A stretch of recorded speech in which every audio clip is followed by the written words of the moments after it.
জেরিন শহর থেকে প্রথমবার গ্রামের বাড়িতে আসে। রাত নামতেই চারদিকে অদ্ভুত নীরবতা। দাদি কড়া গলায় বলে, রাতে মাঠের দিকে যাস না, কেউ ডাকে শুনলেও না। জেরিন হেসে উড়িয়ে দেয়। রাত 11টা। নেট ধরতে জেরিন মাঠের পাশে যায়। হঠাৎ ধান খেতে একটা আলো জ্বলে ওঠে।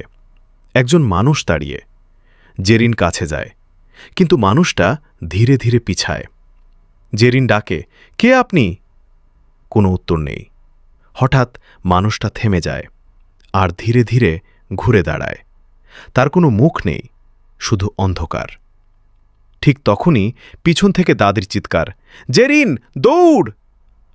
জেরিন ঘুরতেই দেখে পুরো ধান খেতে শত শত ছায়া। সবাই তার দিকে হাঁটছে আর ফিসফিস করে বলছে, আজকে নতুন কেউ এসেছে। জেরিন দৌড়াতে শুরু করে। গ্রামের দিকে ফিরে এসে দরজা লাগায়। সব চুপ, কিন্তু হঠাৎ দরজায় নক, টক টক টক। দাদির গলা, জেরিন, দরজা খোল। জেরিন কাঁপতে কাঁপতে বলে, দাদি তো আমার পাশেই বসে আছে। সে ঘুরে তাকায়। পাশে দাদি নেই, বরং সেই মুখহীন ছায়াটা দাদির মতো বসে আছে আর ফিসফিস করে বলে, গ্রাম কখনো কাউকে ছাড়ে না।